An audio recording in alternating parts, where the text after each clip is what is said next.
আজান হবে, তাই আজান ও নামাজের 5 মিনিট আগে থেকে বন্ধ রাখতে হবে পুজো, আরতি, মাইক সহ সব ধরনের বাদ্যযন্ত্র। আর এই নির্দেশই জারি করল বাংলাদেশের স্বরাষ্ট্র দফতর। বাংলা ভাষার আবেগ উস্কে জন্ম নেওয়া দেশে এখন বাংলা ভাষার দেওয়াল লিখন মুছে দেওয়া হচ্ছে। ছাত্র আন্দোলনের সময়কালীন বাংলা ভাষার প্রতিবাদী দেওয়াল লিখন মুছে ফেলা হচ্ছে। সেখানে বাংলার বদলে জায়গা করে নিচ্ছে আরবি ভাষার ক্যালিগ্রাফি।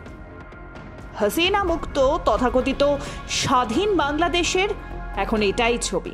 আজান ও নামাজের সময় যেন কোনো বাদ্যযন্ত্র বা মাইকের ব্যবহার নিয়ন্ত্রণ রাখা, মাইক সেই সময় বন্ধই রাখতে হবে।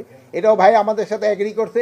আজানের কমের পক্ষে 5 মিনিট আগেই এই ধরনের কার্যকলাপ বন্ধ রাখতে হবে এবং নামাজ শেষ হওয়া পর্যন্ত এই ধরনের কার্যকলাপ বন্ধ রাখতে হবে। হাসিনা পরবর্তী বাংলাদেশে জাতীয় সঙ্গীত বদলে দেওয়ার দাবি পর্যন্ত উঠেছে। সামাজিক মাধ্যমে খুল্লা বলা হচ্ছে, একজন হিন্দুর লেখা গান কেন মুসলিম প্রধান দেশে জাতীয় সঙ্গীত হবে? কবির ধর্ম অন্তরায় হয়ে দাঁড়িয়েছে জাতীয় সঙ্গীতে। দাবি উঠেছে, কোনো মুসলিম কবির ইসলামী ঘরানার গানকে জাতীয় সঙ্গীত করতে হবে। অন্যদিকে দুর্গাপুজোয় কোনো অশান্তি বরদাস্ত করা হবে না। অন্তর্বর্তী সরকারের এই হুঁশিয়ারির পরের দিনই তারাই জানালো, পুজো হবে ঠিক আছে, কিন্তু আজানের সময় সব বন্ধ রাখতে হবে।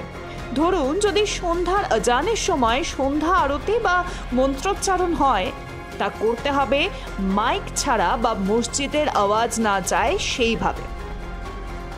এটাই এখন স্বাধীন বাংলাদেশের স্বাধীন সরকারের ফতোয়া।